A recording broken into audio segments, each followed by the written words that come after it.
bentornati a EU Factor, il nostro appuntamento settimanale con l'Unione Europea che coi fondi 2021-2027 persegue 5 ambiziose missioni che vi ricordiamo ogni volta: diventare più tecnologica, più ecologica, più connessa, più inclusiva e più vicina ai cittadini. E c'è un ambito in particolare che include tutte e 5 le missioni e non a caso è il filo conduttore di tutte le politiche europee per l'anno 2023, quello delle competenze. Il 2023 è infatti The Year of Skills in Europa, ossia l'anno delle competenze. È un tema molto complicato e delicato che riguarda in realtà quasi tutti i capitoli di spesa dei fondi di coesione. Qualunque lavoro vogliamo portare a termine, servono le competenze per riuscire a farlo. E allora, ad esempio, nei fondi strutturali dati all'Italia possiamo trovare l'aumento della ricerca e dell'innovazione. Qui le competenze sono centrali, 34 miliardi e mezzo, e poi ancora crescita e competitività, 23 miliardi. Anche questo è un ambito assolutamente attinente, incluso nel capitolo Smarter Europe, Europa più smart, ma di fatto può essere anche considerato nel capitolo Europa più inclusiva, senza considerare ad esempio il tema del cambiamento climatico. Perché la Greener Europe, l'Europa più verde, non è qualcosa che passa per le competenze? Ci passa e come? Anche qui sono 10 miliardi e mezzo quelli stanziati per il prossimo periodo. È molto difficile orientarsi in questo ambito e non lo è soltanto per noi, lo è per le nazioni, per gli stati che si devono occupare di queste politiche, per le pubbliche amministrazioni locali e anche per le imprese. E allora ci siamo fatti aiutare da un esperto di competenze e di politiche industriali, il docente di economia politica Giovanni Solinas. Intanto il concetto di competenza è un concetto complesso. Ricordiamo quando in Europa lo slogan era l'economia e la conoscenza. In qualche modo questo ritorna. Ci sta dietro da ciò che è conoscenza scientifica pura a saper fare, a saper realizzare. Quindi, se vogliamo, dalla frontiera della conoscenza alle capacità operative, dai saperi astratti, se si vuole, al lavoro manuale. Competenze sono qualcosa che anche tra gli addetti ai lavori sta sempre qui dentro, non si sa bene mai di cosa si stia parlando, invece è fondamentale capire di cosa si stia parlando.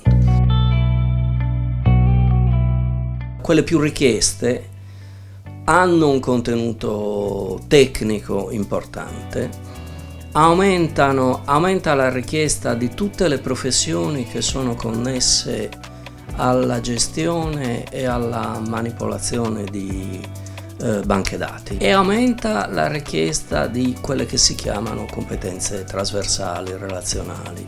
Cioè contemporaneamente le due cose sono in qualche modo polarmente opposte, con un contenuto molto tecnico per un verso e con un contenuto invece che ha a che fare col saper interagire con altre persone. La badante tipicamente, insomma moltissimi mestieri che sono mestieri che invece richiedono un livello di interazione e che sono anche in qualche modo a un altro polo della scala sociale. Ci sono 3 grandissimi processi di trasformazione in atto. Il primo, in qualche modo forse quello anche più antico ma che sta cambiando costantemente, è la divisione internazionale del lavoro e la gestione di quelle che chiamiamo o si chiamano catene globali del valore. Come si realizza un prodotto? Quanto ne facciamo qui? Quanto se ne fa un'altra parte? Dove sta la testa e dove sta invece l'esecuzione? Il secondo processo di trasformazione è la trasformazione ecologica, ma cosa questo implichi sulle competenze? In realtà non lo sappiamo. Siamo davvero alle origini su questo. Il terzo è la trasformazione digitale.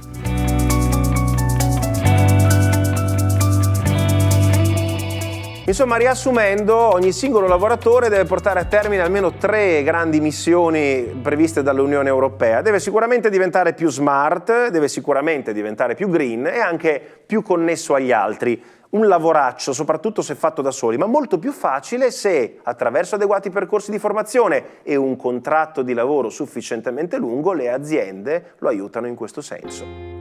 Abbiamo bisogno dei saperi del tecnico, ma anche dei saperi dell'operatore anziano che quel lavoro fa da molto tempo, e di metterli insieme, perché altrimenti le cose non funzionano un granché. Il quadro è complicato da un elemento specifico, non solo dell'Italia, ma che caratterizza fortemente il mercato del lavoro italiano, che sono le durate brevi delle relazioni di lavoro. Se noi guardiamo quanto durano i contratti di lavoro oggi, scopriamo che sono durate che stanno largamente sotto i 3 anni. Questo è un nemico delle buone competenze. Le durate brevi sono nemiche delle competenze alte, sono nemiche della partecipazione dei lavoratori ai processi produttivi. Come posso partecipare se so che tra un mese verrò licenziato e non so se sarò rinnovato? Quindi l'impresa non investe nel lavoratore e il lavoratore non investe nell'impresa. Praticamente abbiamo definito una sesta mission, potremmo chiamarla Longer Working Europe, cioè Europa in cui si lavora più a lungo nello stesso posto, migliorando assieme al luogo di lavoro nel quale viviamo. È uno dei temi più importanti, prima del quale c'è ovviamente il tema della formazione. È utile formarsi durante il lavoro, ma se prima c'è una buona preparazione teorica tutto è più facile. Si parla dell'università, naturalmente, che è uno dei fianchi scoperti dell'Italia, che ha ancora troppo pochi laureati, soprattutto in alcuni ambiti, però si parte ancora prima, convintamente, dalla scuola, sulla quale gli investimenti europei, secondo Solinas, non sono ancora sufficienti. Non pensiamo solo agli ingegneri. Se noi guardiamo le regioni più ricche d'Italia, oggi sono regioni fatte da periti, non da ingegneri.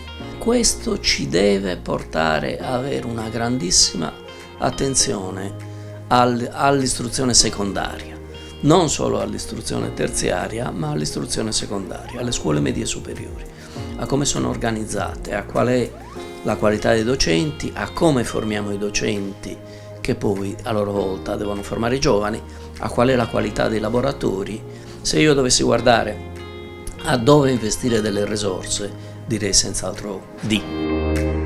Allora, proviamo ad andare a verificare attraverso uno degli strumenti più utili a disposizione, il portale Open Coesione del governo italiano, se la teoria espressa dal professor Solinas è corretta. Alla categoria istruzione e formazione quasi 17 miliardi. Sono tanti soldi, ma per lo più all'interno di questi capitoli di spesa troviamo progetti che riguardano proprio l'ambito universitario. Vediamoli nell'ordine in cui vengono presentati. Il nuovo campus universitario di Milano, di nuovo convenzioni con il Dipartimento del Turismo per il lavoro, le strutture tattiche e didattiche per i dipartimenti di medicina e di veterinaria, le borse di studio accademiche. Insomma, la concentrazione dei fondi è chiaramente spostata verso l'università, verso l'uscita dalla scuola superiore per entrare al lavoro e forse troppo poco sul percorso precedente. In questo senso viene in aiuto il PNRR. L'Europa, nel concederci oltre 200 miliardi di euro, se saremo bravi a rispettare le scadenze, ci ha chiesto di spenderne il 10%, circa 21 miliardi, sulla scuola dall'asilo nido in poi. Una missione molto importante e non facile da portare a termine, ma che secondo Solinas è assolutamente decisiva.